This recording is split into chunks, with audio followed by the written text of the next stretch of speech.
Hello students, welcome back. I am CA Pramod Patipati and you are watching CA Final Financial Reporting Classes। और हम 23 end S 23 borrowing cost में है। और end S 23 borrowing cost में हमने क्या क्या खत्म किया है। हमने ऑलमोस्ट अभी बचा हुआ पार्ट क्या है, एक्सचेंज डिफरेंस का पार्ट बचा हुआ है। अब जो पहले कंसेप्ट पढ़ा है उसका जो है ना क्वेश्चन सॉल्व कर लेते हैं आज के दिन, फिर उसके बाद नेक्स्ट सेशन या यही सेशन से हम क्या करेंगे, जो एक्सचेंज डिफरेंस है ना वो देख लेते हैं। पहले एक बार छोटा सा रिकैप ले लेते हैं। बोरिंग कॉस्ट तो पता है या तुम्हें बोरिंग कॉस्ट क्या होता है, फिर किसके लिए तो कैपिटलाइज होता है, तीन चीजों के लिए, कंस्ट्रक्शन, एक्विजिशन, प्रोडक्शन। और उसके बाद अगर अदर देन दैट फिर उसके बाद वो जो है ना वो पीएनएल में जाएगा।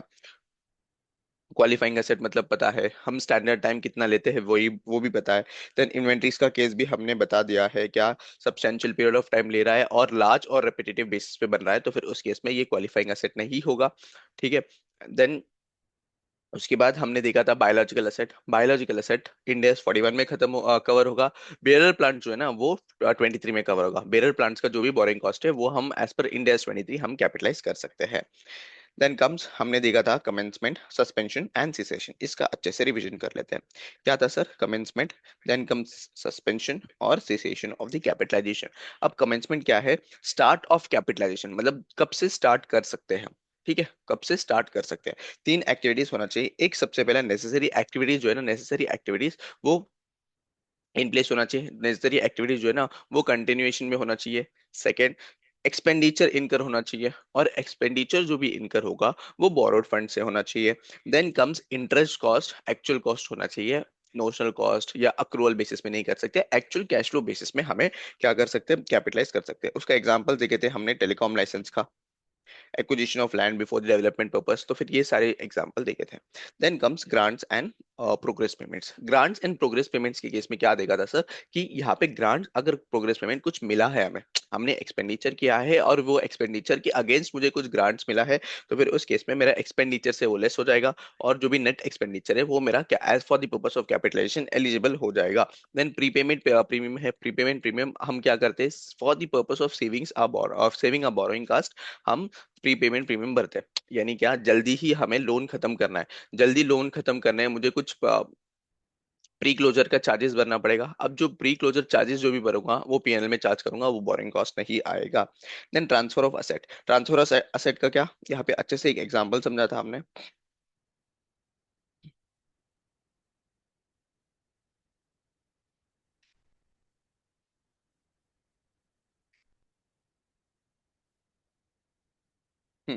यहाँ पे देखो, ट्रांसफर ऑफ असेट की केस वाला, ये मशीनरी था, old machinery, and this was my new machinery. Old machinery का कुछ कुछ components are useful in my new machinery, right. अब यहाँ पे ओल्ड मशीनरी का जो भी कंपोनेंट्स न्यू मशीनरी में यूज हो रहा है उसको क्या मानते हैं हम, उसको मानते हैं सर एज एन एक्सपेंडिचर। हम मान सकते हैं, यहाँ पे इंडेस 23 स्पेसिफिकली बता रहा है कि उस जो कंपोनेंट्स ओल्ड कंपोनेंट्स का, ओल्ड मशीनरी का कुछ कंपोनेंट्स हम न्यू मशीनरी में यूज कर रहे हैं, तो फिर उस केस में हम उसको एज एन एक्सपेंडिचर मान सकते हैं, और उसके ऊपर हम इंटरेस्ट का जो है ना कैपिटलाइजेशन अलाउ कर सकते हैं, इंटरेस्ट कैपिटलाइज कर सकते हैं। अब यहाँ पे कौन से रेट में मारे, फेयर वैल्यू के बेसिस में। जो है ना ओल्ड कंपोनेंट जो है वो फेयर वैल्यू बेसिस में हम कंसिडर करेंगे in the new machinery. Then comes, अगर फेयर वैल्यू कंसिडर किया तो फिर डिफरेंस कहाँ पे जाएगा, उसका बुक वैल्यू और फेयर वैल्यू का, तो फिर वो जाएगा पीएनएल में। ठीक है, वो जाएगा पीएनएल में। चलो, देन आगे हमने देखा था, आगे अगर कोई भी टेम्पररी इन्वेस्टमेंट है तो फिर उस केस में क्या करेंगे, हम टेम्पररी इन्वेस्टमेंट को हमारे टोटल बोरिंग से लेस कर देंगे। सिंपल, बोरिंग कॉस्ट से लेस कर देंगे। देन उसके बाद कैपिटलाइजेशन देखा था, सॉरी सस्पेंशन देखा था। अब सस्पेंशन क्या चीज है, सस्पेंशन क्या चीज है, सस्पेंशन यानी क्या, हमारा वर्क चल रहा था, काम चल रहा था, और काम के बीच में कुछ अननेसेसरी एक्टिविटीज आए जो मेरा काम को रुका दिया। ठीक है, मेरा काम को रुका दिया, तो फिर उस केस में उस पीरियड ऑफ टाइम में हम क्या करते, कैपिटलाइजेशन सस्पेंड कर देते, यानी कैपिटलाइज नहीं करते। उस पीरियड का जो भी बोरिंग कॉस्ट है उसको पीएनएल में ट्रांसफर करेंगे। अब यहाँ पे दो केस देखा था, एक टेम्पररी और दूसरा क्या देखा था सर हमने, दूसरा नॉन टेम्परेरी। एक टेम्परेरी यानी क्या, which is a necessary activity. जैसा मैंने वो ब्रिज का एग्जांपल दिया था, ब्रिज के एग्जांपल में जो 20 दिन का ड्यू टू रेनफॉल्स काम रोकना पड़ा, वो टेम्पररी एक्टिविटी है। उस टाइम में मेरा सस्पेंशन नहीं होगा, उस टाइम में कैपिटलाइजेशन चालू रहेगा। बट इन केस अगर वो अननेसेसरी स्ट्राइक हो गया, एम्प्लॉय स्ट्राइक हो गया, और ऐसा कुछ अननेसेसरी एक्टिविटीज हुए जिससे मुझे काम रोकना पड़ रहा, उस केस में मेरा उस पीरियड का जो है ना पीएनएल में ट्रांसफर होगा, और उस टाइम में मेरा कैपिटलाइजेशन अलाउड नहीं है।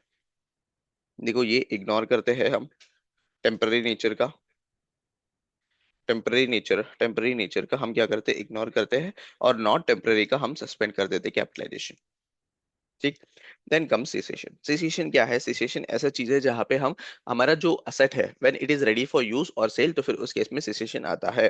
तो सिसेशन के केस में हमारा दो देखा था हमने, एक पार्ट और एक जो है ना कंप्लीट, डिपेंडेंट और इंडिपेंडेंट। डिपेंडेंट के केस में क्या होगा?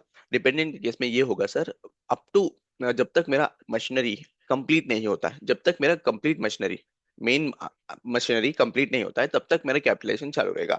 इंडिपेंडेंट के केस में क्या होगा? इंडिपेंडेंट के केस में ऐसा होगा, कोई भी एक कंपोनेंट या एक पार्ट रेडी फॉर यूज है, और ये इंडिपेंडेंट है, इंडिपेंडेंट यानी independent for sale, independent for use, तो फिर उस केस में उस पर्टिकुलर पार्ट के ऊपर हम कैपिटलाइजेशन, बोरिंग कॉस्ट का कैपिटलाइजेशन सीज कर देंगे। सिंपल। उस पर्टिकुलर मशीनरी के ऊपर हम बोरिंग सीज कर देंगे, और सब्सिक्वेंटली उसको पीएनएल में रिकग्नाइज करेंगे। इसका हमने देखा था। फिर स्पेसिफिक बोरिंग और जनरल बोरिंग, ये तो पता ही है तुम्हें। स्पेसिफिक हम स्पेसिफिकली लेते हैं, general for the general purpose लेते हैं, अदर देन स्पेसिफिक होगा। और यहाँ पे जनरल के लिए हम देखा था कि अगर स्पेसिफिक लोन लिया है और स्पेसिफिक लोन लेने के बाद क्या हो रहा है, यहाँ पे ये हो रहा है कि जो असेट है ना वो रेडी फॉर यूज हो गया। जो स्पेसिफिक लोन जिसके लिए लिया था वो असेट रेडी फॉर यूज हो गया, but specific loan is outstanding as on balance sheet date, तो फिर उस केस में उसको as a general borrowing consider करके हम क्या कर सकते हैं, हम उसको वेटेड एवरेज कैपिटलाइजेशन रेट में इंक्लूड कर सकते हैं। और ये जनरल बोरिंग का वेटेड एवरेज कैपिटलाइजेशन रेट निकालना, देन उसके बाद उसको अलोकेट करना, फिर उसके बाद बाकी का देखा था कि जो मेरा एक्चुअल कैश फ्लो बेसिस में होना चाहिए, जो भी हो रहा है मेरा एक्चुअल कैश फ्लो बेसिस में होना चाहिए। देन मेरा कैपिटलाइजेशन जो है ना मेरा एक्चुअल कॉस्ट से ज्यादा नहीं होना चाहिए। यहाँ तक हमने पूरा का पूरा कंसेप्ट देखा था। राइट।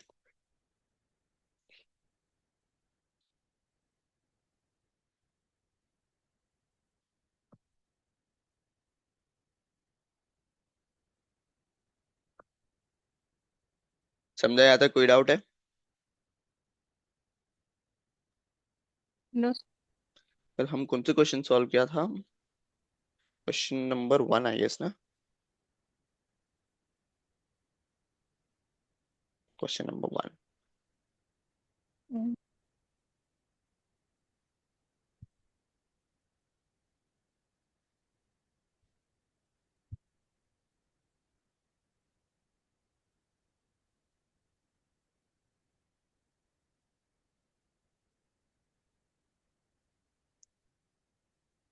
चलो आज एक और चीज मुझे पढ़ाना है। किसके related? Weighted average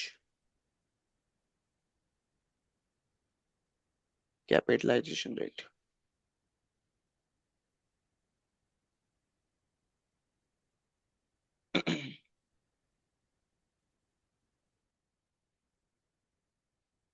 weighted average capitalisation. अब वेटेड एवरेज कैपिटलाइजेशन रेट में हम क्या करते हैं नॉर्मली, अगर कंप्लीट ईयर में हमने क्या किया, एग्जांपल ले लेता हूँ। एग्जांपल समझो, मेरे पास यहाँ पे बैंक लोन है। डेट कब लिया था बैंक लोन का? डेट 1 अप्रैल। ठीक है। और यहाँ पे अमाउंट है मेरे पास, अमाउंट है यहाँ पे ₹2 लाख। ठीक है।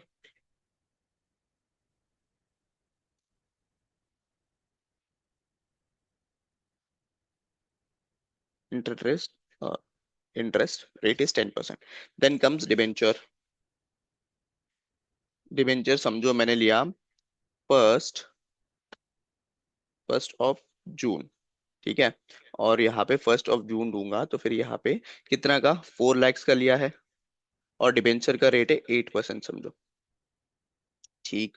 देन लॉन्ग टर्म लोन है मेरे पास,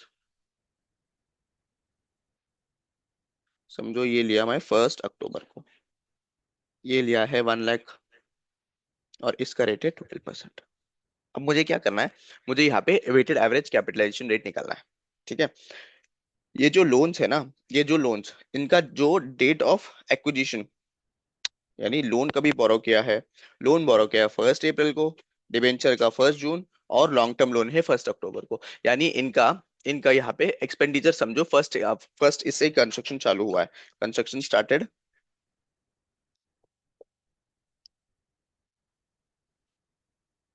expenditures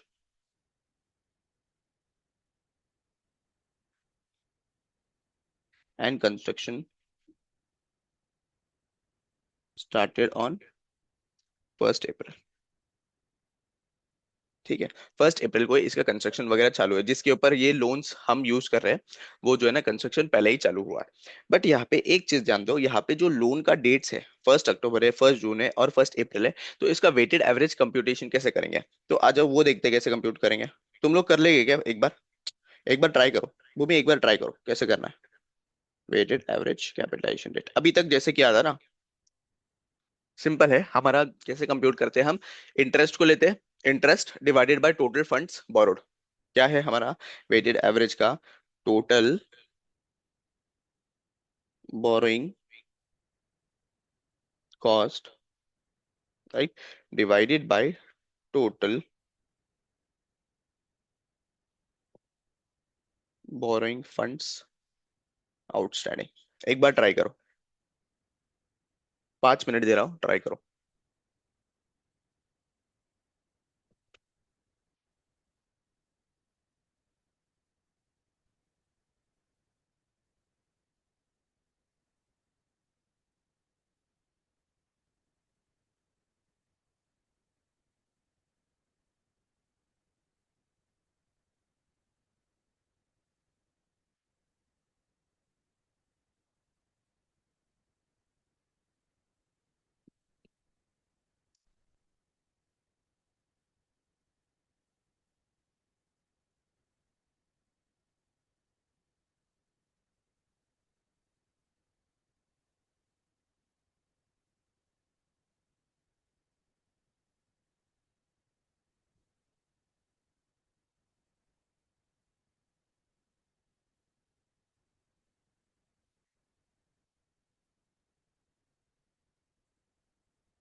14.08%। आ रहा है 14.08। यहाँ पे साइड पे लिख के रखते हैं 14.08%। ओके, चलो हम सॉल्व करते हैं। सबसे पहले बोरिंग कॉस्ट निकालना पड़ेगा मुझे। यहाँ पे मुझे सबसे पहले बोरिंग कॉस्ट निकालना है। Boring cost in the sense interest. तो फर्स्ट है 1 अप्रैल, बैंक लोन का 1 अप्रैल। ये 1 अप्रैल से है। कितना है? 2 लैक्स। 2 लैक्स। और यहाँ पे 10% के हिसाब से मेरे पास 12 महीने तक है ये। तो फिर कितना आएगा ये? 20,000, राइट। फिर सेकंड है मेरे पास डिबेंचर्स। तभी 2 लाख है कि 20 लाख है? 2 लैक्स है ना?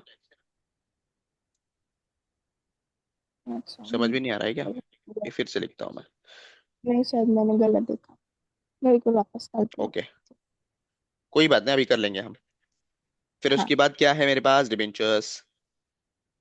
2 लाख।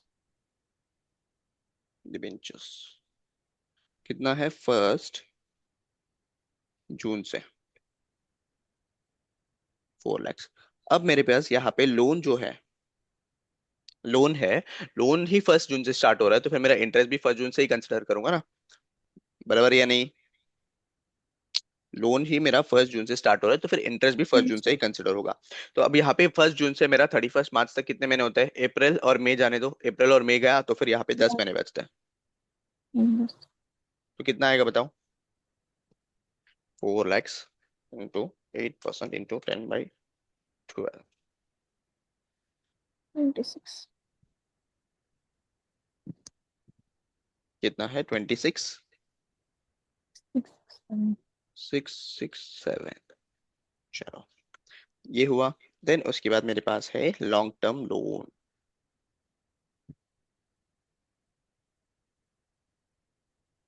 कब से स्टार्ट हो रहा है लॉन्ग टर्म लोन? 1 अक्टूबर से स्टार्ट हो रहा है। 1 अक्टूबर। कितना है? 1 लाख। और इसका ये कितना है? 12%। और ये स्टार्ट हो रहा है 1 अक्टूबर से, 6 महीने के लिए होगा ये। तो 6 महीने के लिए कितना होगा, शायद से 6,000। 6,000।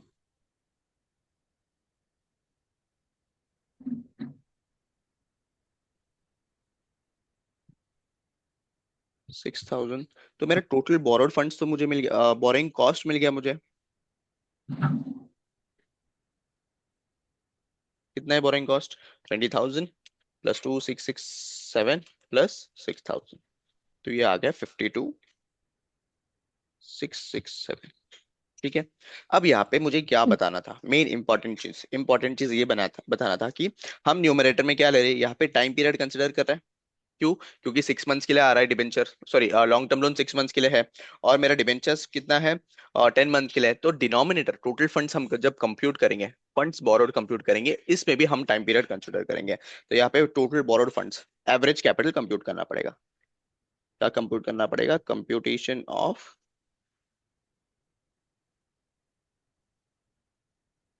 Average capital. कैसे कंप्यूट करेंगे? सबसे पहले मेरा बैंक लोन है, और ये है मेरा 1 अप्रैल से, राइट। और ये पूरा साल के लिए है ना, 1 अप्रैल से लेके 31 मार्च तक पूरे साल के लिए है। तो पूरा साल के लिए, तो फिर पूरा साल सेम टू सेम अमाउंट आ जाएगा, राइट। तो मेरा यहाँ पे 2 lakhs इंटू 12/12, कितना आएगा ये? 2 lakhs। ठीक है। देन आता है डिबेंचर्स। डिबेंचर्स मेरा 1 जून से है, कितना है? 4 लाख। 4 लाख है, और ये 10 महीने के लिए सिर्फ। तो कंप्यूट करो कितना आएगा। 3,333। हम्म। 3,33333। ओके। देन आएगा लास्ट में क्या था? Long term loan. Long term loan कब तक था? 1 अक्टूबर से। कितना था ये? 1 लाख इंटू 6/12, ये 50,000। टोटल बताओ इसका। 58,333। 58,333 बराबर ना? इतना ही आ रहा हम्म। है। ओके। तो मेरा यहाँ पे वैक, वेटेड एवरेज कैपिटलाइजेशन रेट निकल जाएगा।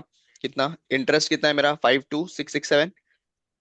52,667 डिवाइडेड बाई 58,333 इंटू 100%। तो कंप्यूट करके बताओ कितना आएगा।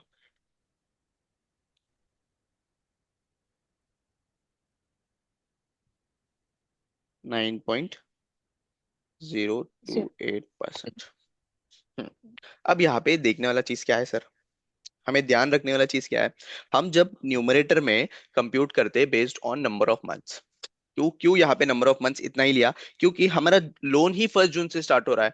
मेरा यहाँ पे जो लॉन्ग टर्म लोन का ही है ना, यही 1 अक्टूबर से चालू हो रहा है। तो फिर मेरा अप्रैल में कंस्ट्रक्शन स्टार्ट हो गया, वो ठीक है, अप्रैल में कंस्ट्रक्शन स्टार्ट हो गया, बट अप्रैल से लेके जून तक लोन एग्जिस्ट ही नहीं करता ना।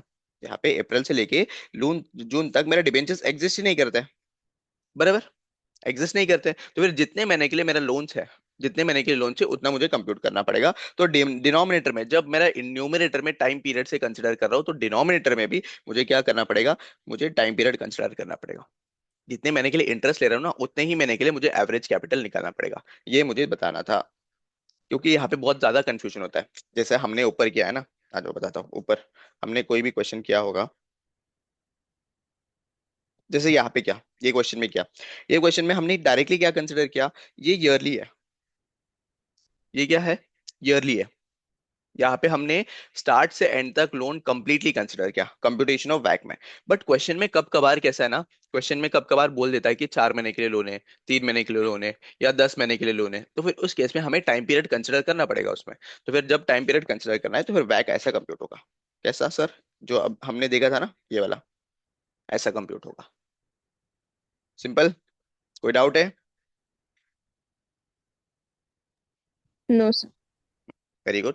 चलो अभी क्वेश्चन सॉल्व करते हैं।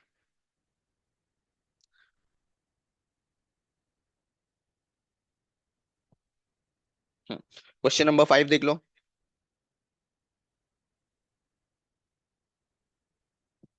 You can consider this question as LDR। 1 minute, question ना मैं वहां पे लेके जाता हूँ, मेरा सोल्यूशन क्या है।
चलो, दिख रहा है क्वेश्चन?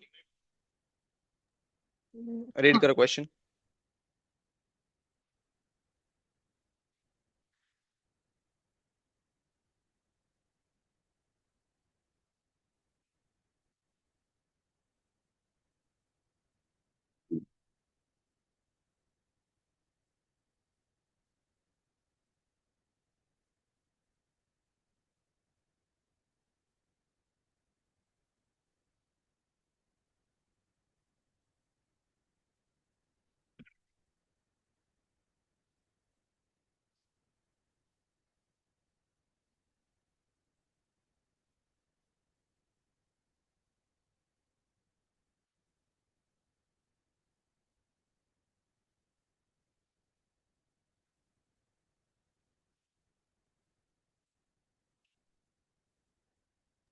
Done sir. डन।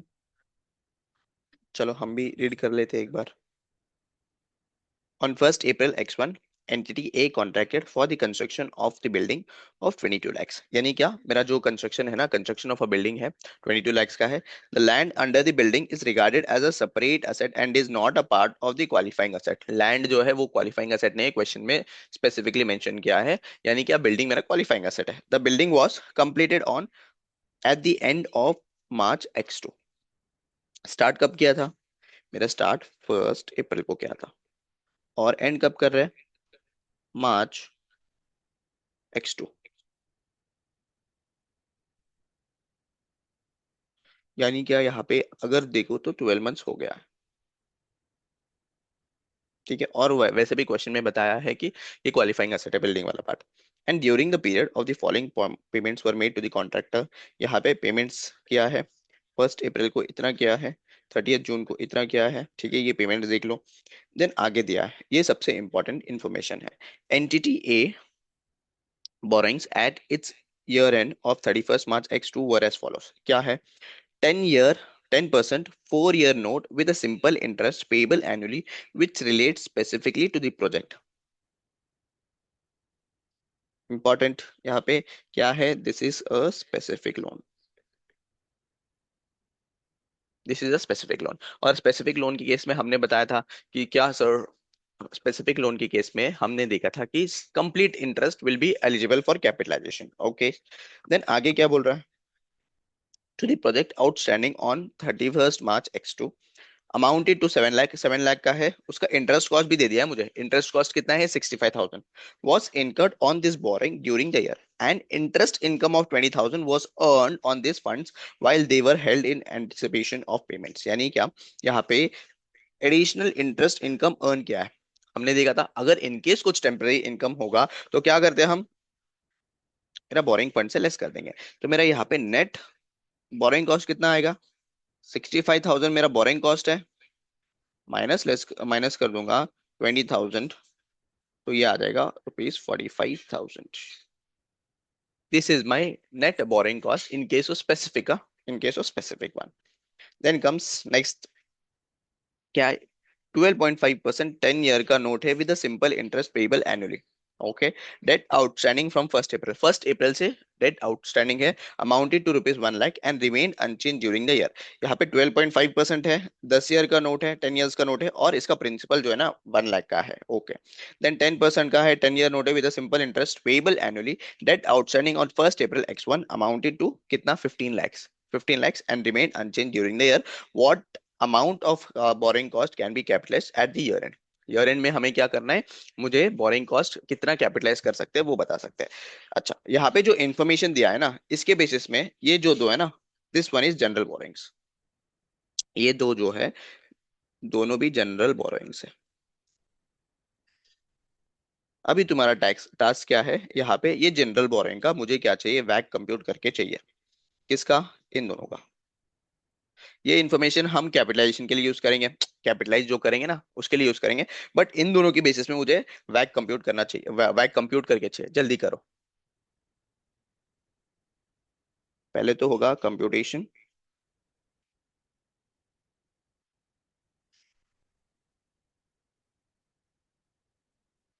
ठीक है,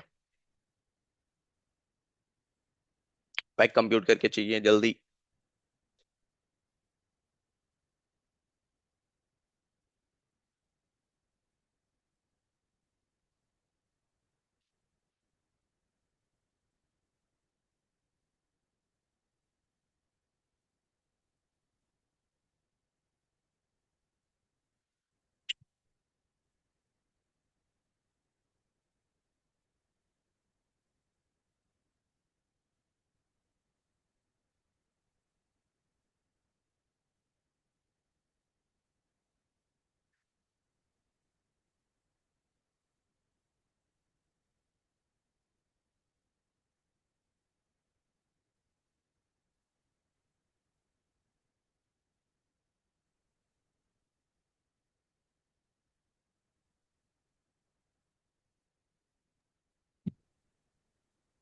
10.15 कितना आ रहा है तुम्हारा आंसर?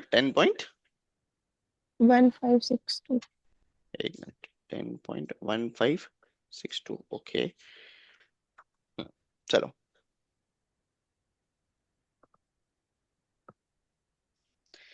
यहाँ पे कंप्यूटेशन ऑफ वैक में हम क्या करते हैं? नॉर्मली हम डायरेक्टली वेट्स के बेसिस में करते हैं।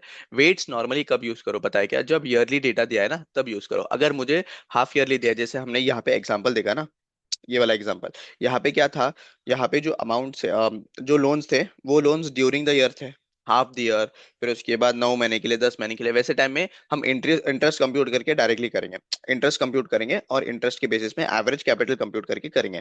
तो for the purpose of consistency हम क्या करेंगे? सेम इंटरेस्ट के बेसिस वाला ही करेंगे। तो इंटरेस्ट कंप्यूट करना पड़ेगा मुझे पहला, 1 लाख के ऊपर 12.5%। तो 1 लाख के ऊपर इंटू 12.5% प्लस, दूसरा क्या है मेरा लोन? 10%, और 15 लाख के ऊपर दूसरा है मेरा 15 लैक्स, इंटू 10% मेरा इंटरेस्ट है। राइट, 10% इंटरेस्ट है, डिवाइडेड बाय टोटल कितना होगा मेरा? 1 लाख प्लस 15 लैक्स, तो ये आ जाएगा 16 लैक्स। तो बताओ कितना आएगा? 10 लैक्स के ऊपर, 10 है क्या? 1 लाख, 1 लाख के ऊपर 12.5%, तो ये 12,500 इंटरेस्ट आएगा। यहाँ पे ये मेरा 1 लाख 50 जो है ना, ये इंटरेस्ट आएगा, डिवाइडेड बाई ये 16 लैक्स।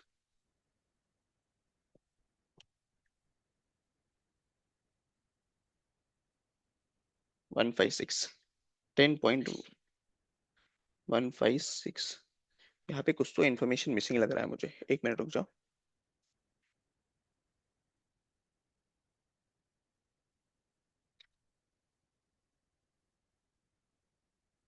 12.5,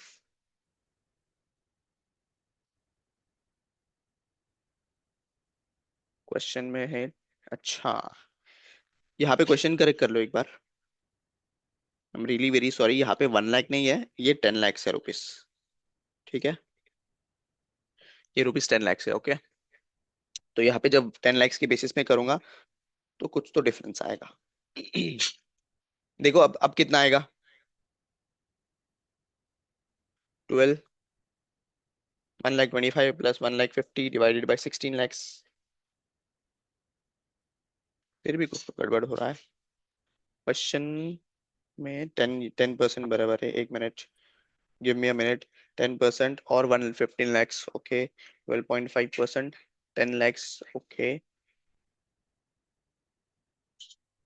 हम्म,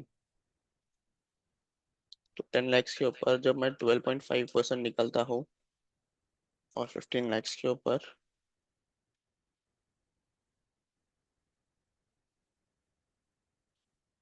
डिवाइडेड बाय आ जाएगा मेरा यहाँ पे 25 lakhs, okay.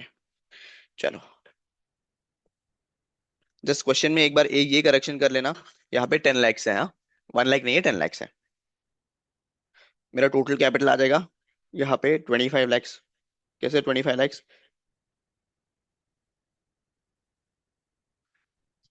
10 lakhs plus 15 lakhs,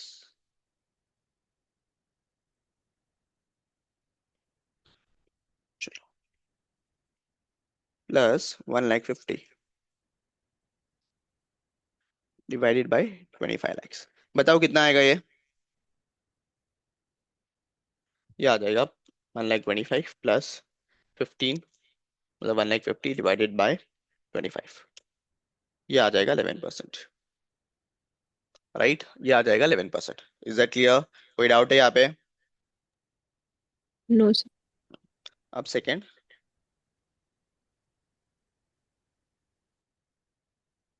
computation of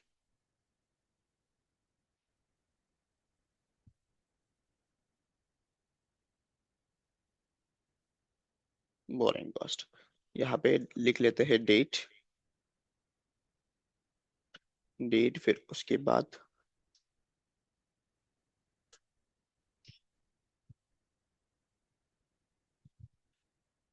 फिर जनरल बोरोइंग है या स्पेसिफिक बोरोइंग है, फिर कैलकुलेशन देख लेते हैं यहाँ पे, और अमाउंट लिख लेते हैं, ओके।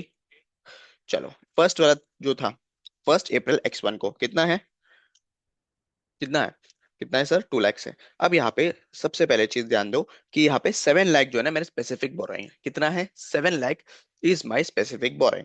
जब 7 लाख मेरे स्पेसिफिक बोरोइंग है तो इनिशियली यहाँ पे बताया नहीं है ना मुझे, यहाँ पे बताया नहीं कि मुझे कितना स्पेसिफिक बोरोइंग में लेना है, कितना मेरा कौन से असेट, कौन सा एक्सपेंडिचर जो है मेरा स्पेसिफिक बोरोइंग है। तो फिर हम क्या करेंगे, पहले इनिशियली मेरा स्पेसिफिक बोरोइंग जाएगा, उसके बाद जनरल बोरोइंग कंसिडर करेंगे। तो इसको इसको स्पेसिफिक बोरोइंग कंसिडर करूंगा, ठीक है। देन इसमें से यहाँ पे 2 लाख यहाँ पे चला गया, तो 5 lakh would be specific and 100 would be my general boring, ठीक है। आ जाओ बताता हूँ मैं यहाँ पे। तो सबसे पहले फर्स्ट अप्रैल, 1 अप्रैल को सर मेरा 2 लाख था, तो यहाँ पे कौन सा लोन है ये,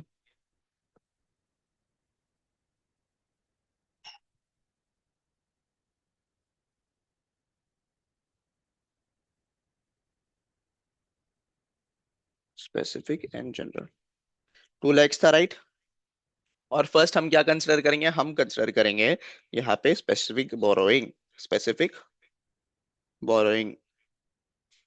कैलकुलेशन करो कितना आता है, इनटू मेरा यहाँ पे कितना था, इंटरेस्ट कॉस्ट ऑलरेडी दे दिया है ना 10% के हिसाब से, एज पर 10। अच्छा यहाँ पे कैलकुलेशन करने की जरूरत नहीं है मेरे हिसाब से, ठीक है। और एक कौन सा था, और एक कौन सा था, 30 जून, 30 जून, 30 जून को अप टू 5 लाख हम क्या मानेंगे, अप टू 5 लाख हम क्या मानेंगे सर, हम स्पेसिफिक बोरोइंग मानेंगे, ठीक है। और यहाँ पे क्या करो, गिवन लिख दो, और यहाँ पे ये आ जाएगा 45,000। क्यों 45,000 लिया, आ जाओ बताता हूँ। यहाँ पे कितना है, देखो इंटरेस्ट इनकम बताया है मुझे, 65,000 का इंटरेस्ट इनकम बताया, और उसमें से मेरा टेम्पररी इनकम भी है ना 20,000, टेम्पररी इनकम भी है 20,000 का, तो फिर लेस कर दो, तो फिर मेरा 45,000, तो दोनों का बेसिस में 7 लाख का टोटल मेरा इंटरेस्ट कॉस्ट जितना आएगा वो 45,000 आ जाएगा। सिंपल, समझा ये चीज, समझ गया यस क्या। सर। ये था 30। फिर से बताता हूँ सुनो, यहाँ पे क्वेश्चन में स्पेसिफिकली दिया है, यहाँ पे क्वेश्चन में स्पेसिफिकली दिया है कि 7 लाख का मेरा बोरिंग कॉस्ट कितना है, 65,000, और उसमें से 20,000 मेरा क्या होगा, टेम्पररी इनकम लेस हो जाएगा, टेम्पररी इनकम लेस हो जाएगा। तो मेरा यहाँ पे स्पेसिफिक बोरिंग का डायरेक्टली, अगर ऐसा भी ना करो तो डायरेक्टली सिंपली बताओ मैं, ऐसा करो,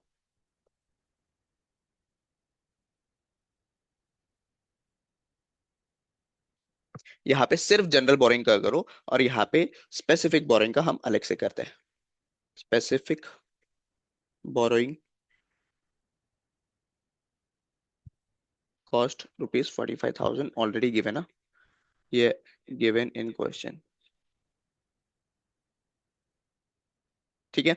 अब क्वेश्चन में ये चीज समझो, यहाँ पे क्वेश्चन में क्या समझोगे सर, यहाँ पे 200 मेरा चला गया स्पेसिफिक में, यहाँ पे 600 में से 500 चला गया स्पेसिफिक में, बचता है 100, 1200 और 200, ठीक है।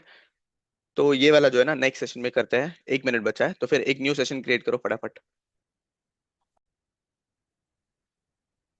चलो सॉल्व करते हैं, हमारा यहाँ पे स्टार्ट करते हैं हम स्पेसिफिक बोरोइंग से।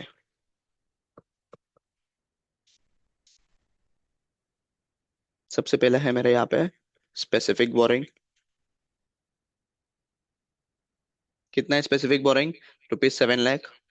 और स्पेसिफिक बोरोइंग का मुझे यहाँ पे बोरोइंग कॉस्ट पता चल गया है ऑलरेडी 45,000 है, ठीक है। Then comes general borrowing, general borrowing cost exam में पूरा पूरा लिखना, जनरल बोरोइंग कॉस्ट, ठीक है। अब जनरल बोरोइंग कॉस्ट में सबसे पहले देखना पड़ेगा, क्या देखना पड़ेगा सर, यहाँ पे मेरा यहाँ पे क्वेश्चन में दिस वन इज स्पेसिफिक, 600 में से मेरा यहाँ पे 500 will be considered as specific and 100 will be considered as my general, ठीक है। 600 में से 500 वुड बी कंसिडर्ड स्पेसिफिक, क्यों, 200 ऑलरेडी हमने कंसिडर कर चुके हैं स्पेसिफिक, और मेरा यहाँ पे अगर स्पेसिफिक देखो यहाँ पे 7 लाख है, तो 2 लाख ऑलरेडी कंसिडर किया, अब 5 lakhs कंसिडर करेंगे तो टोटल 7 lakhs मेरा स्पेसिफिक कंसिडर होगा, और इसका इंटरेस्ट टोटली अलाउड है for the purpose of capitalisation. अब ये 100 का मुझे कंप्यूट करना पड़ेगा। 100 जो है 30 जून से है, राइट। 100 जो है 30 जून से है। 30 जून से मुझे कंप्यूट करना है मार्च तक। कितना होता है? अप्रैल, मई और जून, ये तीनों को निकाल दो तो कितने महीने के लिए? 9 मंथ्स के लिए है।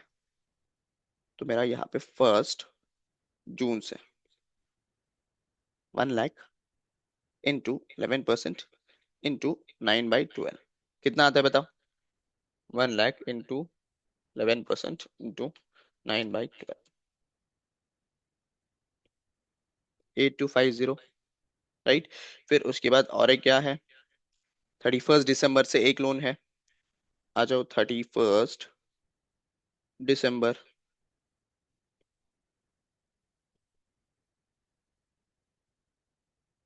समझ रहे हैं ना क्या कर रहा हूँ?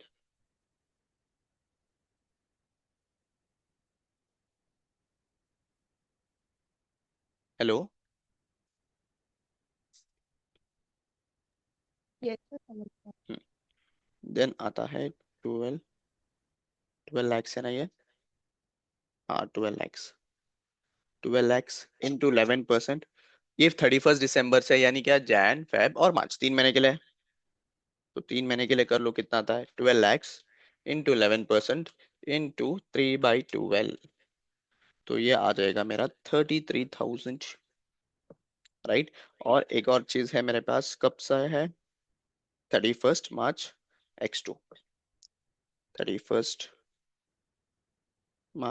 X2 अच्छा, मेरे कंस्ट्रक्शन कब से कंप्लीट हुआ है? ये कितना है? 2 लैक्स का है, इंटू 11%। बताओ मेरा कंस्ट्रक्शन कब खत्म हुआ है? कंस्ट्रक्शन मेरा खत्म हुआ है at the end of 31 March, right. कब खत्म हुआ है? एट द एंड ऑफ 31 मार्च। अब 31 मार्च को ही मेरा बोरिंग है, और 31 मार्च को ही मेरा जो कंस्ट्रक्शन कंप्लीट हो रहा है, तो फिर क्या ये जो इंटरेस्ट है यहाँ पे 31 मार्च, वो आएगा क्या? बिल्कुल भी नहीं। तो फिर 0/12 आ जाएगा यहाँ पे, तो ये आ जाएगा 0। तो बताओ टोटल कंप्यूट मेरा बोरिंग कॉस्ट कितना है? 45,000 plus 8250 plus 33,000, total borrowing cost कितना है? 86250। Is that clear? इसमें और आगे कुछ पूछा है क्या?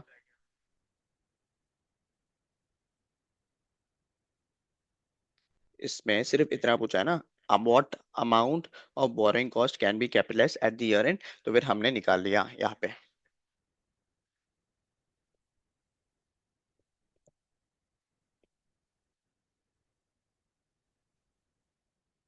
₹86250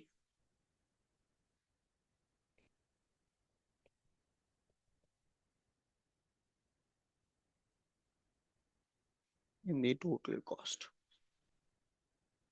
सिंपल। यहाँ पे कोई डाउट है? ये क्वेश्चन नो में पक्का? यस। अच्छा, आ जाओ मॉड्यूल में कैसे किया है वो बता देता हूँ। मॉड्यूल में क्या किया है यहाँ पे? मॉड्यूल ने पहले जो है ना एक्सपेंडिचर का जो है ना ये निकला है क्या? कैपिटलाइजेशन इन द सेंस, मेरा जो है ना नंबर ऑफ मंथ्स के हिसाब से 100 मेरा जनरल था। तो फिर जनरल में 9/12 किया, क्योंकि 9 मंथ्स के लिए किया था। 12 का जो है ना 3/12 किया। यहाँ पे हमने डायरेक्टली यहाँ पे इंटरेस्ट को किया ना, 9/12, 3/12, 0/12, वैसे ही यहाँ पे मॉड्यूल ने सिर्फ और सिर्फ जो मेरा कैपिटल है उसको वेटेड एवरेज निकाल लिया, 375 का। अब 375 के ऊपर डायरेक्टली कितना अप्लाई किया? ये 11% अप्लाई किया। ठीक है, डायरेक्टली अप्लाई किया। स्पेसिफिक बोरिंग 65,000 था, लेस कर दिया उसमें से 20,000, तो फिर मेरा अमाउंट 86,250 था। तो यहाँ पे मेरा आंसर कितना आया? 86,250।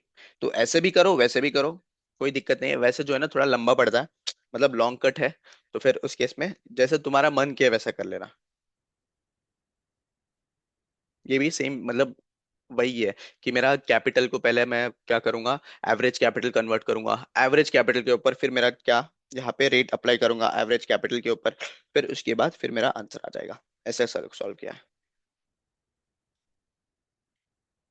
हम्म, चलो। क्वेश्चन नंबर 7 रीड कर लेना।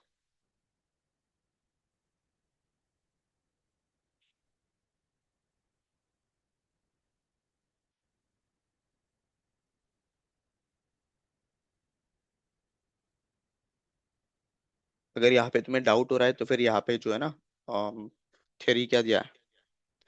थ्योरी यही दिया है कि क्वालिफाइंग असेट जो है, qualifying asset substantial period of time लेगा। क्या हुआ, अटक गया क्या? हाँ ओके। तो मेरा यहाँ पे अगर थियरी पूछोगे तो थियरी क्या दिया है? Qualifying asset will take a substantial period of time, पहले वाला। सेकंड, स्पेसिफिक बोरिंग के केस में हम टाइम पीरियड कंसिडर कर रहे थे, total capitalisation, total interest will be capitalise.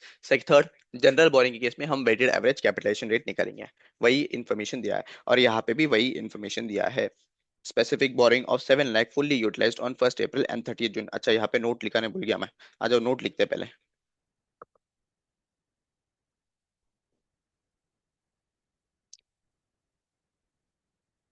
Specific borrowings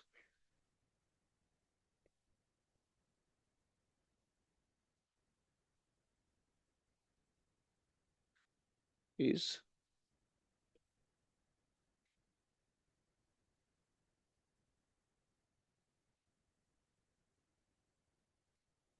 on 1 April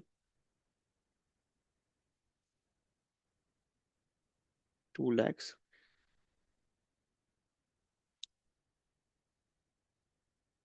and and कब था? 1 जून ना? And on 31st, first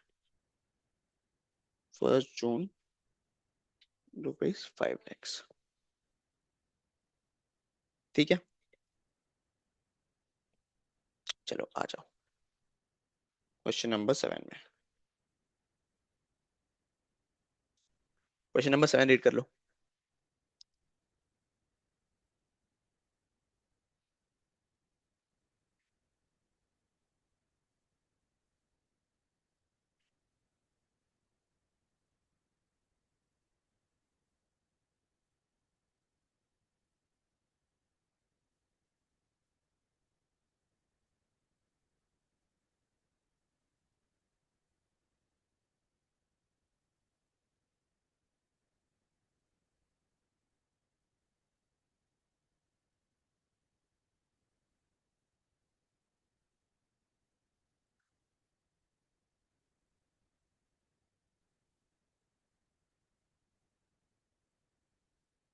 done. Then, ये हमने स्टार्टिंग स्टार्टिंग में एक एग्जांपल किया था, याद है क्या? हमने स्टार्टिंग स्टार्टिंग में effective rate of interest compute करने का एग्जांपल किया था।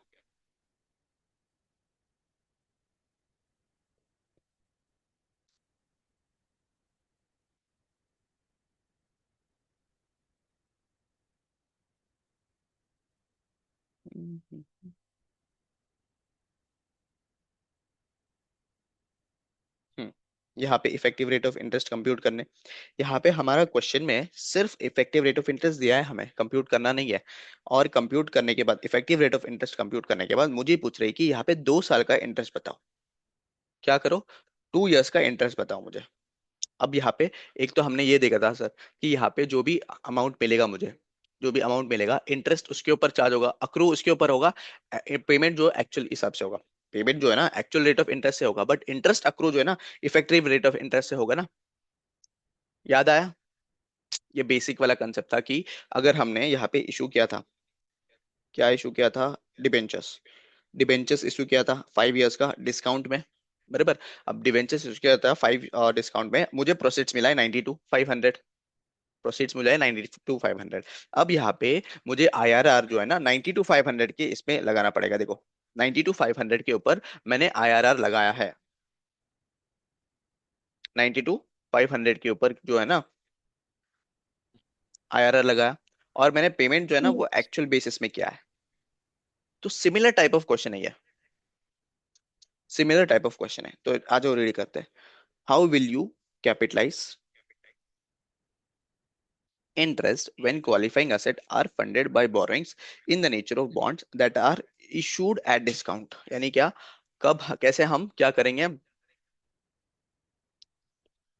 क्वालिफाइंग एसेट के ऊपर कैपिटलाइज करेंगे, बोरोड फंड्स का कैपिटलाइज कैसे करेंगे? Y limited issued at a start 1 year 10% के रेट से interest paid annually and having maturity period of 4 years bonds with face value of 2 lakh at a discount of 10%। यानी क्या डिस्काउंट? 10% डिस्काउंट पे दिया है to finance a qualifying asset which is ready for its intended use at the year end, second year.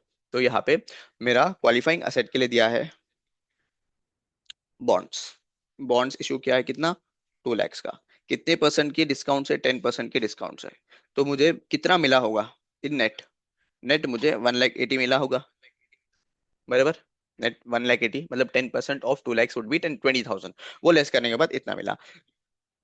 Then मेरा जो qualifying asset है, मेरा यहाँ पे क्वालिफाइंग असेट है, यहाँ पे qualifying asset is ready for use in second year, और इसका मेच्योरिटी है 4 years का, बरोबर ना? मेच्योरिटी है 4 years का, बट यहाँ पे क्वालिफाइंग असेट सेकेंड ईयर में ही हुआ। यानी क्या, यहाँ पे सिर्फ और सिर्फ मैं 2 साल का कैपिटलाइज कर सकता हूँ, राइट? सीज कब होता है मेरा capitalisation of borrowing cost? Cease कब होगा? जब मेरा asset is ready for use, ready for sale, right? मेरा asset is ready for use and ready for sale at the second year. तो फिर उस केस में मैं सिर्फ 2 साल का बोरिंग कॉस्ट मैं क्या कर सकता हूँ? कैपिटलाइज कर सकता हूँ। यहाँ तक क्लियर है? Compute the amount of borrowing cost to be capitalised if the company amortises use discounted discount using the effective rate of interest method. और यहाँ पे ई आई आर जो है ना, ई आई आर दिया है मुझे, ये कट कर लो। 13.39% पर एनम है। पर एनम 13.39% है मेरा यहाँ पे। तो यहाँ पे एक तो सबसे पहले बॉन्ड्स पता चला मुझे, सेकंड क्वालिफाइंग असेट का पता चला, और थर्ड थर्ड जो है ना, ई I R, E I R मेरा कितना है? 13.39%। कूल।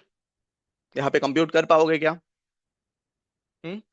यहाँ पे रफ में बताओ मैं कैसे करना है? नहीं, रफ में तुम बताओ ये कितना इंटरेस्ट आएगा, कितना इंटरेस्ट आएगा तुम कंप्यूट करके बताओ, फिर हम फेयर में अच्छे से सॉल्व करेंगे इसको। हम क्या करेंगे? फिर से देखो, 1,80,000 के ऊपर IRR अप्लाई करेंगे। This is interest accrual, and actual payment हम किसके बेसिस में करेंगे? 10% के बेसिस में। 2 lakhs के ऊपर 10% के बेसिस में हम पेमेंट करेंगे। तो मेरा कितना 2 साल का इंटरेस्ट कॉस्ट बनता, वो मुझे कंप्यूट करना है। कंप्यूट करो, 5 मिनट दे रहा हूँ। 5 मिनट्स।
कितना आ रहा है? 22.0। कितना?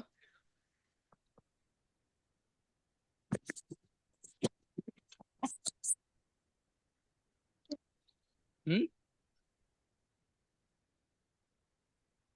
11.02। नहीं नहीं, मुझे इंटरेस्ट रेट नहीं निकालना है, मुझे एक्चुअल अमाउंट निकालना है। चलो ठीक है, हम कर दे, आ जाओ। कोई बात नहीं, यहाँ पे हाँ। कंफ्यूजन होता है क्योंकि ये जो है ना, ये इंडेस 109 का जो है ना क्वेश्चन है, नॉर्मली मतलब इंडेस 109 में ये कंप्यूटेशन चलता है। पहले इसको मैं हटा देता हूँ।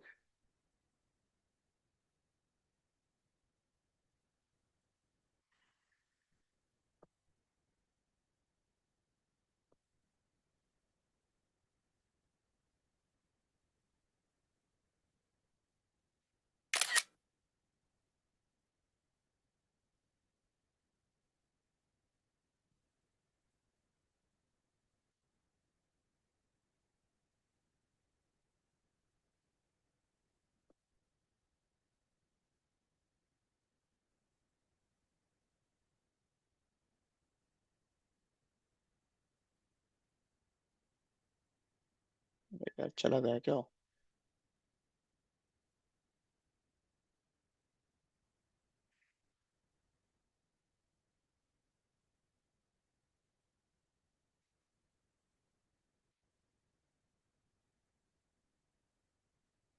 हम्म, चलो सॉल्व करते हैं इसको।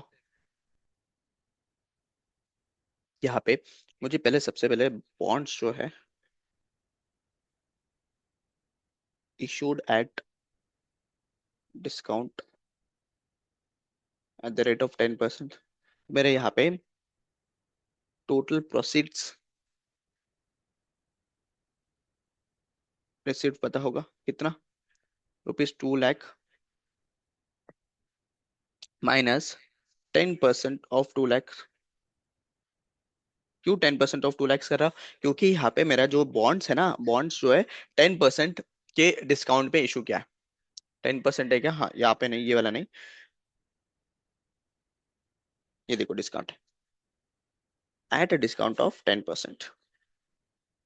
सिंपल, तो फिर यहाँ पे 10% के साथ करो, तो मेरा यहाँ पे मुझे प्रोसेस कितना मिला है, 1 लाख 80 का प्रोसेस मिला है। यानी क्या, मेरा एक्चुअल कॉस्ट जो है ना वो 1 लाख 80 मिला है। आगे बी देखो तो फिर EIR दिया है मुझे, यस, 13.39% दिया है। EIR मुझे कितना दिया है? 13.39। asset is ready for use at the second year end। तो यहाँ पे हम क्या करेंगे, therefore the asset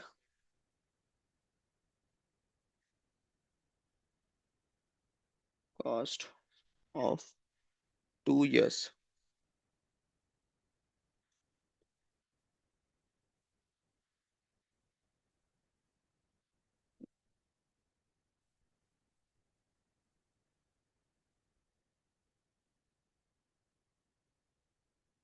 therefore capitalization of borrowing cost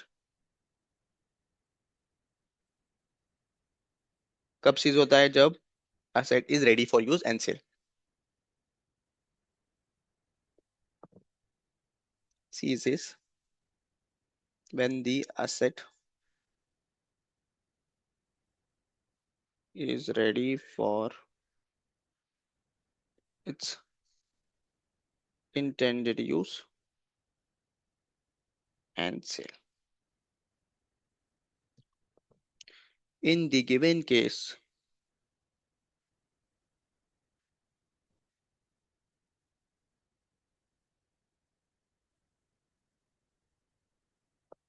intended use at the second year end,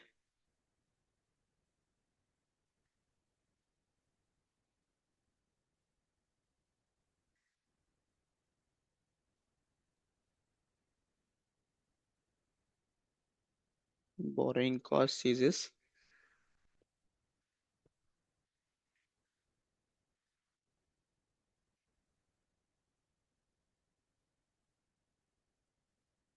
ठीक। तो सिर्फ यहाँ पे एक छोटा सा एक्सप्लेनेशन दिया है और कुछ नहीं। अब हम क्या करेंगे, हम कंप्यूट करेंगे, कंप्यूटेशन चालू करेंगे। कंप्यूटेशन ऑफ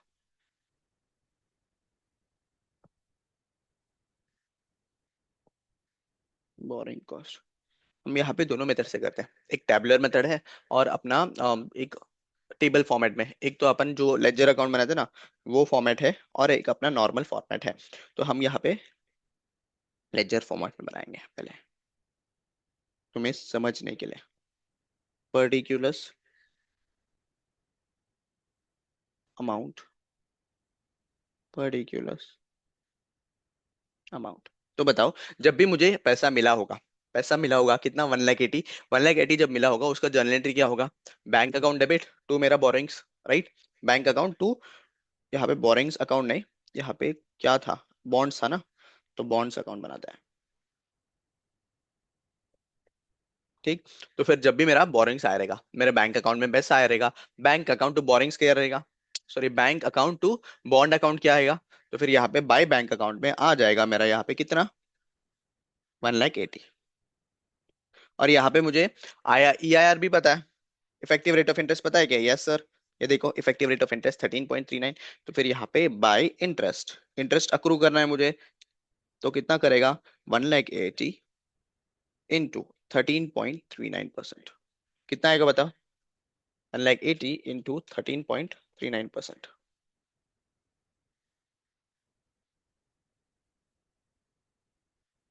24,102 बराबर 102। है। और हम यहाँ पे पेमेंट करेंगे ना, पेमेंट कैसे करेंगे सर बताओ? मेरा 2 lakhs का बॉन्ड्स है, 2 lakhs का बॉन्ड्स है, उसके ऊपर 10% मुझे इंटरेस्ट पे करना है। और यहाँ पे बताया है क्वेश्चन में, क्या बताया सर? यहाँ पे मेरा interest paid annually and having maturity period of 4। तो फिर इंटरेस्ट एनुअली पे कर रहा हूँ ना मैं, इंटरेस्ट पे करूंगा एनुअली, तो फिर 2 लाख का मेरा बॉन्ड्स है और 10% उसके ऊपर इंटरेस्ट है। ठीक है। This is for my accounting purpose. ये वाला जो पार्ट है ना, ये वाला पार्ट जो कर रहा हूँ, ये मेरे अकाउंटिंग पर्पस के लिए। जब पेमेंट करूंगा, पेमेंट जो एक्चुअल बेसिस में करूंगा ना, जो मेरा जो बॉन्ड होल्डर है उसको क्या फर्क पड़ रहा है, उसको 20,000 चाहिए, तो मंथली इसको 20,000 चाहिए। तो यहाँ पे बैलेंस कैरेट डाउन आएगा। कितना आएगा बताओ? 1,80,000 प्लस 24,102 माइनस 20,000। तो ये आ जाएगा 1,841,02। 1,841,02। सिंपल। यहाँ पे हो गया फर्स्ट ईयर का समाप्त। अब आएगा second year. By balance brought down कितना है, 1,841,02, राइट। इसके ऊपर मुझे इंटरेस्ट अक्रू करना है, टू इंटरेस्ट अकाउंट। कितना आएगा, 1,841,02 इंटू 13.39%। 13.39% के हिसाब से इंटरेस्ट लगाओ, कितना आता है? 24,651। Okay very good. यहाँ पे टू बैंक, बैंक से पेमेंट तो उतना ही जाएगा मेरा, कितना, 2 lakhs इंटू 10%, ये जाएगा 20,000 का। तो यहाँ पे मेरे पास बैलेंस बच जाएगा, कितना बचेगा बैलेंस, -20,000। ये आ जाएगा 1,88,753, जो भी अमाउंट आएगा टोटल का। ठीक है। अब मुझे क्या कंप्यूट करना है, मुझे तो यही पूछा है ना, सिर्फ 2 साल का इंटरेस्ट कैपिटलाइज कर सकता हूँ, यानी क्या, मेरा फर्स्ट ईयर का इंटरेस्ट इतना है, सेकेंड ईयर का इंटरेस्ट इतना है। सिर्फ ये दो अमाउंट मैं क्या कर सकता हूँ, कैपिटलाइज कर सकता हूँ। फर्स्ट ईयर का 24,102, और सेकेंड ईयर का जो है ना, सेकेंड ईयर का है मेरा 24,651। इसी का इंटरेस्ट मैं कैपिटलाइज कर सकता हूँ। तो बोरोइंग कॉस्ट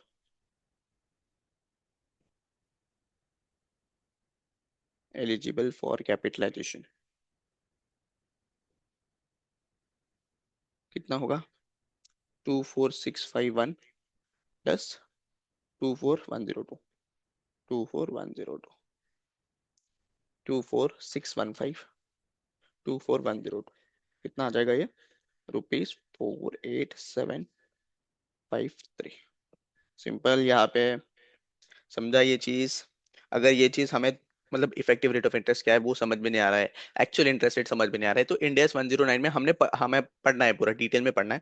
यहाँ पे इतना याद रखो, जब भी हम कोई भी चीज डिस्काउंट में इशू करते हैं, कोई भी चीज डिस्काउंट में इशू कर रहे हैं, या फिर एडिशनल कॉस्ट कुछ लग रहा है मुझे, प्रोसेसिंग फीस हुआ, या फिर कोई भी चीज ऐसा चीज लग रहा है, तो फिर उस केस में मुझे ईआईआर कंप्यूट करना पड़ेगा, इफेक्टिव रेट ऑफ इंटरेस्ट। अब effective rate of interest already दिया है क्वेश्चन में, क्वेश्चन में ऑलरेडी दिया है। बस मुझे क्या है, ये इफेक्टिव रेट ऑफ इंटरेस्ट मुझे मुझे जितना प्रोसेस मुझे मिला है, नेट प्रोसेस जो मिला है, उसके ऊपर मुझे अक्रू करना है, और एक्चुअल पेमेंट जो होगा, एक्चुअल पेमेंट मेरा टोटल ये जो है ना बॉन्ड्स है उसके बेसिस में ही होगा।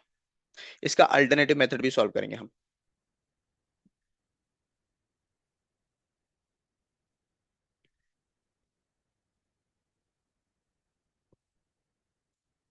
अल्टरनेटिवली देख लो, ईयर वन, ईयर होगा, फिर opening borrowing cost, opening borrowing cost, ठीक है। देन उसके बाद interest at the rate 13.39%, effective rate of interest से, फिर यहाँ पे ये टोटल आ जाएगा, और यहाँ पे इंटरेस्ट पेमेंट आ जाएगा, और ये क्लोजिंग बैलेंस आएगा। ईयर वन और ईयर टू के लिए करना है, राइट।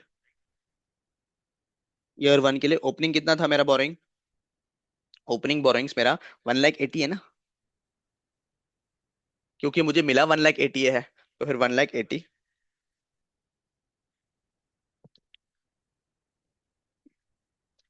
उसके ऊपर इंटरेस्ट लगाओ, 1,80,000 के ऊपर इंटरेस्ट लगाओ 13.39 के हिसाब से, तो ये आ जाएगा 24,102। के टोटल कितना बन रहा है, 204,102। इसमें से पेमेंट कितना होगा सर, पेमेंट जो है ना 2 लैक्स मेरा बॉन्ड्स है, इसके ऊपर 10% के इंटरेस्ट रेट से, तो ये आ जाएगा 20,000 का। मेरा क्लोजिंग बैलेंस आ जाएगा 20,000, लेस कर दूंगा तो फिर 184,102। ठीक है। सेकेंड ईयर में ओपनिंग कितना रहेगा, 184,102 रहेगा। इसके ऊपर मुझे क्या करना पड़ेगा, 13.39 के हिसाब से मुझे इंटरेस्ट लगाना पड़ेगा, तो 13.39 के हिसाब से इंटरेस्ट लगाऊंगा तो फिर ये 24,651 आ जाएगा। तो इसका टोटल मत करो कितना आता है, 184,102 प्लस 24,651, 208,753, राइट। मेरा पेमेंट सिमिलरली 20,000 का ही होगा। इंटरेस्ट पेमेंट हम किसको करते हैं, हमारे बॉन्ड होल्डर्स को, तो ये लेस कर दो तो मेरा एक्चुअली ये आ जाएगा। यहाँ पे मुझे सिर्फ इतना पार्ट कंसिडर करना है, बोरिंग कॉस्ट, क्योंकि इतना ही मेरा कैपिटलाइजेशन होगा ना, तो ये कितना होगा, 48,753। ये दो अलग अलग मेथड है, तुम्हें जो चाहिए वो कर सकते हो, जो चाहिए वो कर सकते हो, सिंपल। कोई भी डाउट है यहाँ पे बताओ। No sir. पक्का। हाँ। चलो,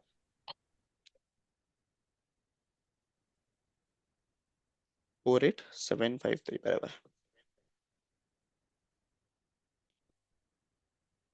यहाँ पे ये अमाउंट आएगा।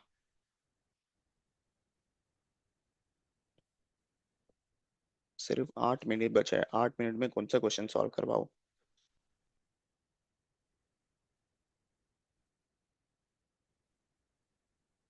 चलो क्वेश्चन नंबर 8 ही सॉल्व कर लेते हैं,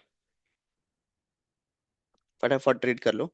इसके बाद एक 10 मिनट का और मे बी सेशन लगेगा, उसमें खत्म कर देंगे। देख लो क्वेश्चन नंबर 8, या फिर मैं डायरेक्टली रीड करता हूँ, रुक लो। निको limited has obtained a term loan of 620, कितना है उसका टर्म लोन, 620 का टर्म लोन है उसके पास, for a complete renovation and modernisation of its factory on 1 April X1। तो यहाँ पे निको लिमिटेड के पास 6,20,000 का क्या है, इसके पास लोन है, टर्म लोन का, किसके लिए लिया है, renovation and modernisation of factory के लिए लिया है, on 1 April X1। Plant and machinery was acquired under the modernisation scheme and installation was completed on 30th April X2। तो यहाँ पे प्लांट एंड मशीनरी के लिए जो मॉडर्नाइजेशन स्कीम है, और ये कंप्लीट कब हुआ, on 30th April X2। And expenditure, expenditure कितना, ऑफ कितना, यहाँ पे 510 lakhs was incurred on the installation of plant and machinery। यानी क्या, मेरा 6,20,000 से 6,20,000 में से 510 जो लैक्स है वो प्लांट एंड मशीनरी के लिए यूज हुआ है। ठीक है। देन उसके बाद आगे बोल रहा है यहाँ पे 54 lakhs जो है ना, 54 lakhs has been advance to supplier, supplier for additional assets acquired on X1 25th April X1 which were also installed on 30th March X2। तो यहाँ पे दो चीज हुआ है, सबसे पहले 620 में से यहाँ पे 510 जो है ये प्लांट एंड मशीनरी के लिए हुआ है, और 54 जो है ना, ये जो है एडिशनल एडिशनल असेट्स के लिए हुआ है। एंड दोनों का भी जो है ना 1 अप्रैल से लेके हो रहा है, ये कब तक, 30 अप्रैल, 30 अप्रैल X2। एंड ये एडिशनल असेट जो है, एडिशनल असेट हो रहा है यहाँ पे एक्वायर्ड ऑन 25th, 25th को एक्वायर हो रहा है अप्रैल, और कंप्लीट कब हो रहा है इसका, कंप्लीट हो रहा है 30 अप्रैल X2। ठीक है, एक रफ में लिख के रखे। चलो आगे बढ़ते हैं। आगे क्या है, the balance of 56 lakhs, 56 lakhs का जो है ना लोन बचा है balance, has been use for the working capital purpose. किसके लिए यूज किया है, वर्किंग कैपिटल। तो बताओ वर्किंग कैपिटल हमारा क्वालिफाइंग एसेट है क्या, कंसिडर करें। वर्किंग कैपिटल क्या, हम 2-3 महीने के लिए लोन लेते हैं और वो चुका देते हैं, तो working capital is not a qualifying asset. Okay, management of निको limited consider 12 months as a substantial period of time to get ready the asset for its intended use। तो फिर निको लिमिटेड को क्या लग रहा है कि ये 12 months जो है, 12 months will be a substantial period of time for the purpose of qualifying asset। ठीक है, अगर आप देखोगे कि मशीनरी, प्लांट एंड मशीनरी जो है ना, प्लांट एंड मशीनरी स्टार्ट कब हुआ था, 1 अप्रैल X1 को हुआ था। अच्छा, 1 अप्रैल X1 को किया था, और कंप्लीट कब, 30th अप्रैल X2। तो 12 मंथ्स कंप्लीट हो रहा है क्या यहाँ पे, तो ये सब्सटेंशियल पीरियड ऑफ टाइम है, और इसको क्या मानेंगे, क्वालिफाइंग एसेट। सेकंड मेरा एडिशनल एसेट्स, एडिशनल एसेट्स भी कि कब हो रहा है, 25th अप्रैल को स्टार्ट हो रहा है, और 30th अप्रैल को कंप्लीट हो रहा है X1। 25th अप्रैल X1 को स्टार्ट हो रहा है, और कंप्लीट कब हो रहा है, 30th अप्रैल X2 को हो रहा है, तो ये भी क्वालिफाइंग एसेट होगा। But working capital would not be considered as qualifying asset, और इसका जो भी इंटरेस्ट कॉस्ट है उसको पीएनएल में ट्रांसफर करेंगे। अब आगे क्या बोल रहा है, company has paid total interest of rupees कितना, 68.2 lakhs, 68.2 lakhs during the financial year X1 X2 on the above loan. The accountant seeks your advice how to account for the interest paid in the books of account. Will your answer would be different if the whole process of renovation and modernization gets complete on 28th Feb X2। देखो question read कर लो, तुम्हारा read करना बहुत important है यहाँ पे, भले ही 5 minute extra लगे, क्वेश्चन रीड कर लो। क्वेश्चन रीड करो और मुझे ये वाला पार्ट बताना, क्योंकि ये आंसर जो है ना क्वेश्चन में ही है, ये वाला पार्ट मुझे बताना। Will your answer would be different if the whole process of renovation and modernisation gets completed by 28th Feb X2।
Answer. Done. क्या लगता है अगर 20th Feb X2 में अगर कंप्लीट हो गया मेरा रिनोवेशन तो क्या होगा। तो मतलब वो सब्सटैंशियल पीरियड लाइक नहीं रहेगा, नहीं इतना रहेगा से तो कम फिर उस रहेगा। केस में, उस सो केस में क्या क्वालिफाइंग करेंगे, एसेट में। नहीं होगा, और पूरा का पूरा हम पीएनएल में ट्रांसफर करेंगे। यस। राइट, बराबर ना, सिंपल, वेरी गुड। हाँ। यहाँ पे substantial period of time question बोल रहा है 12 मंथ्स का है, अगर 20th Feb को अगर खत्म हो जाता है तो फिर ये सब्सटेंशियल पीरियड ऑफ टाइम में कवर नहीं होगा, और जो भी एक्सपेंसेस है वो पीएनएल में जाएगा। ठीक है, एक रफ में फटाफट सॉल्व कर दे, 2 मिनट बचा है यार। प्लांट एंड मशीनरी है, ठीक है, प्लांट एंड मशीनरी का कितना किया है, 510। ठीक है, दूसरा अदर एसेट्स के लिए कितना किया है, 54 lakhs, और वर्किंग कैपिटल के लिए कितना किया है ये, 56। तो टोटल बनता है मेरा 610। मुझे इंटरेस्ट कॉस्ट कंप्यूट करना है यहाँ पे, कितना इंटरेस्ट इंटरेस्ट कॉस्ट। अब इंटरेस्ट कॉस्ट मुझे पता है क्या, 68, 68 यहाँ पे 68.20 दिया है। तो 68 टू पॉइंट, इसको ना बाइफरकेट करना है मुझे, सिर्फ प्लांट में, अदर्स में, एंड वर्किंग कैपिटल में। वर्किंग कैपिटल का तो मेरा पीएनएल में जाएगा, ये दोनों जो है ना इसके लिए कैपिटलाइज हो जाएगा। ठीक है, ये दोनों कैपिटलाइज हो जाएगा। तो कैसे कंप्यूट करेंगे? प्लांट एंड मशीनरी का ले लेंगे, कितना 5110, और टोटल मेरा एक्सपेंडिचर है 6110 का, इंटू 68.20। तो कंप्यूट करो कितना आता है, 510 6110 इंटू 68.20। तो कितना आएगा ये, 57.01, राइट, 02 आ जाएगा। किसका? प्लांट एंड अदर एसेट्स का सेम, 54 मेरा टोटल है, मेरा एक्सपेंडिचर है अदर एसेट्स के ऊपर, और टोटल एक्सपेंडिचर 610 है, इंटू 68.20। तो बताओ कितना आएगा, 54 डिवाइडेड बाई 610 इंटू 68.20। तो ये आ जाएगा 6.38। ठीक है, और बचा हुआ जो भी रहेगा, बचा हुआ कितना है, 57.02। 63 हो रहा है। मेरा टोटल कॉस्ट कितना है, टोटल कॉस्ट है मेरा 68.2820। तो फिर वर्किंग कैपिटल का 68.20 माइनस 63.05, एक लेस कर दो, कितना था, 68.20। तो ये आ जाएगा 5.14। 5.14 would be transfer to my, क्या बोलते, पीएनएल में ट्रांसफर कर देंगे। ठीक है, ये रफ में सॉल्व किया है, ये होमवर्क में ले लेना, सिंपल। हाँ, हम्म। मैंने समझा दिया ना पूरा। होमवर्क पे ले लो, होमवर्क में हाँ। सॉल्व करना अच्छे से। अगर नहीं आ रहा है तो फिर हम कल सॉल्व कर लेंगे, ठीक है? Okay. Okay, thank you for watching this lecture and have a nice day.